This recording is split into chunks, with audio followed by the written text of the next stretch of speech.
importante isso aqui. Então, na placa anterior, bem importante vocês terem noção e fazer um protocolo de uso aqui por 3 meses, porque senão ele vai, se você não fechou o plano de tratamento com mais planos, né, mais sessões, ele vai te liberar, ele vai melhorar na primeira consulta e já vai querer ir embora e não volta mais. Então, por isso a gente fecha o plano de tratamento com mais consultas, de 4 a 6 consultas de retorno, e aí o paciente já deixou isso pago, aí no caso ele vai usar a plano anterior e os outros tratamentos a gente vai fazer nas outras sessões, tá?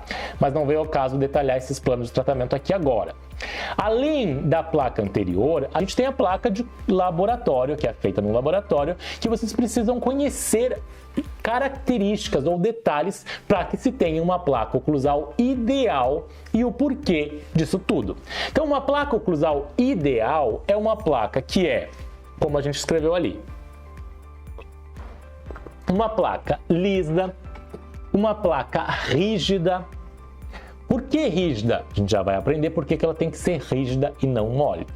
Ela tem que ter estabilidade e retenção, ou seja, não ter báscula. Se eu apertar do lado direito, não pode sair do lado esquerdo, tá? Deixa eu só arrumar aqui minha câmera que eu tô um pouco alto.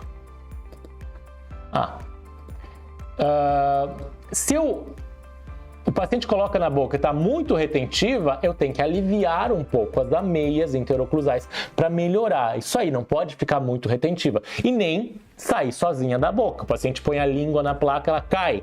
Tá errado. A gente tem que botar alguns pontos no interior dessa placa para melhorar a retenção, né? Retentibilidade ou a retenção da placa ali no meu paciente. Então tem que ter uma estabilidade boa e uma retenção boa.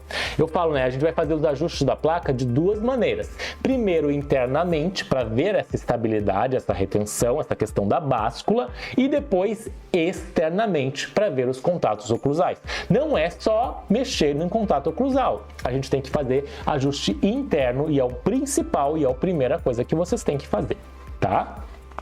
O Leandro perguntou ali no chat, a placa de acetato que é feita no consultório precisa ter aparelho de confeccionar a placa? Precisa ter aquelas prensas, tá, Leandro? Aquelas prensas mecânicas. Que dá a placa, como chama?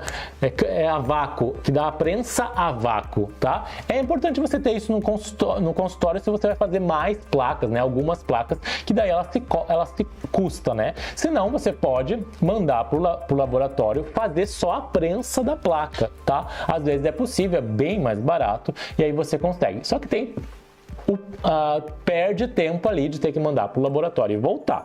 Tá? Mas geralmente se você vai trabalhar muito nessa área de dor, você pode fazer com essa placa de acetato, ter ela no consultório, é uma placa de prensa que não é tão cara assim não, tá? Plastificadora, obrigado Luciana, esqueci o nome, plastificadora a vácuo ou uma prensa a vácuo, obrigado Lu. A placa tem que ser lisa, sem marcas edentadas, tá? Porque a marca edentada, ela vai travar a movimentação da boca. Eu não quero nenhum travamento na movimentação da boca. Por isso que usar esses aparelhos invisíveis como placa oclusal para bruxismo não é indicado, porque essas placas invisíveis, elas são edentadas. E aí trava o meu movimento. Meu paciente, ele fica travado e às vezes pode ser pior isso para ele, piorar a sua dor, que a gente quer melhorar a dor, melhorar a contração muscular e a gente pode piorar se a placa for edentada. Então é um ponto bem importante. Atenção para não cometer esse erro e não indicar placas de acetato ou placas de aparelho invisível para bruxismo, tá bom? Cuidado! Se possível, a lateralidade em canino. Eu sempre recomendo, ensino os meus alunos, porque ela é muito mais fácil de fazer a lateralidade em canino do que você fizer, por exemplo, um guia em grupo ou um guia de função em grupo. Ai, André, a minha placa ficou em guia de função em grupo. Tem problema? Nenhum problema, tá? Para resultado clínico é a mesma coisa. O que a gente vê, eu vejo por experiência no consultório que a placa com guia em canino, ela é mais confortável para o meu paciente. O paciente relata um pouco mais de conforto, tá bom? e ela vem acompanhando a linha equatorial do dente. Sabe o que é a linha equatorial do dente? Essa linha que a gente está vendo aqui, onde divide a parte expulsiva do dente da parte retentiva do dente. Então a placa, ela não vem até a gengiva, tá? Ela vem até a linha equatorial do dente, tá bom? Isso é bem importante de saber como características de uma placa ideal. Mas agora, por que essa placa, trazendo as evidências científicas, por que ela tem que ser rígida? Vocês sabiam que existem poucos, para não dizer que só existe um estudo, que vem falar exatamente sobre isso? E a gente debate isso há muitos anos e existem pouquíssimos estudos ainda sobre isso. Um dos maiores estudos que falou sobre essa placa rígida é um estudo muito antigo, mas muito antigo, de 1987, se não me engano 87 ou 89, que foi publicado por um pesquisador chamado Jeffrey Oxton, dos Estados Unidos, uma assumidade nessa área de bruxismo, dor, DTM e placas oclusais. E esse estudo avaliou o efeito de placas oclusais hard, rígidas, ou placas soft. O que eles pegaram, né? 10 pacientes, 5 homens e 5 mulheres, com uma média de idade de 27 anos, né? Variou de 23 a 37 anos, desses 10 pacientes. Todos os 10 pacientes apresentavam bruxismo, tá? Um bruxismo do sono. E esses 10 pacientes, eles receberam as duas placas aqui, placa rígida ou placa mole. Tá? Num processo de randomização chamado ABCA. O que é isso? O A aqui que vocês veem, ABACA, o A é um período de mais ou menos uma semana onde o paciente não usou nada de placa. No B, ele usou uma placa rígida. Essas rígidas de resina acrílica com a oclusal lisa, perfeita. E na C, ele usou uma placa mole. Aqui o material que eles usaram foi tipo um EVA, uma placa tipo não é bem um silicone, é um EVA, um silicone um pouquinho mais rígido, mas também não é um acetato, tá? Ele é chamado de EVA. E esse material aqui, é um material geralmente usado para protetor bucal, esses protetor de esportes, né, de desportistas. Então foi usada aqui no momento C, mais ou menos cada um desses momentos por uma semana de uso.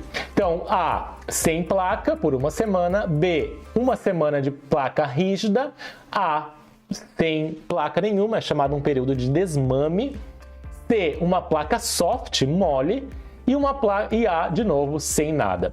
Nesses pacientes foi avaliado principalmente a musculatura, a contração dessa musculatura. Será que aumenta a atividade muscular, diminui a atividade muscular? E nesses pacientes, o que se chegou de resultado? Esses resultados mostraram o quê? Que a placa rígida, essa de resina acrílica, ela diminui a atividade muscular de músculo masseter do meu paciente, que é um músculo aqui muito envolvido na dor orofacial. Ótimo, perfeito, era isso que a gente queria. E aí, quando a gente vai testar a placa mole, o que era de resultado? Foi o resultado inverso. Olha que interessante. A placa mole aqui nesses pacientes aumentou a atividade muscular. Então, em vez de melhorar, piorou nesses pacientes nessa semana. Algumas limitações, destaques e reflexões sobre esse trabalho. Primeiro, uma amostra muito pequena, 10 pacientes é muito pequeno ainda. Segundo, os pacientes, eles foram acompanhados por muito pouco tempo, ali uma semana era muito pouco tempo de acompanhamento. Terceiro, a faixa etária dos pacientes era muito novo, 27 anos ali, tem alguns limitações desse trabalho, obviamente, mas é uma primeira ideia da gente pensar de que por que a placa oclusal ela tem que ser rígida e não mole, porque a placa mole, soft, ela aumenta a atividade muscular, aqui, aumenta a atividade muscular, enquanto a placa rígida diminui a atividade muscular. Sabe aquele paciente que se acha muito inteligente e ele vai lá no Amazon e compra uma placa de bruxismo no Amazon pela internet? parabéns! Você vai comprar uma placa mole desses tipos de protetor esportivo e você vai aumentar a sua atividade muscular e você vai piorar a sua dor. E depois ele vai correndo lá pro consultório porque tá com a dor pior e vai gastar muito mais do que gastou nessas placas fuleiras de Amazon da vida aí, tá bom? Então não caia no golpe dessas placas de bruxismo que vendem aí na internet, tá bom? Então a placa, ela tem um efeito de diminuir a atividade muscular. Isso quer dizer que essa placa, ela diminui a atividade muscular, mas ela não relaxa músculo.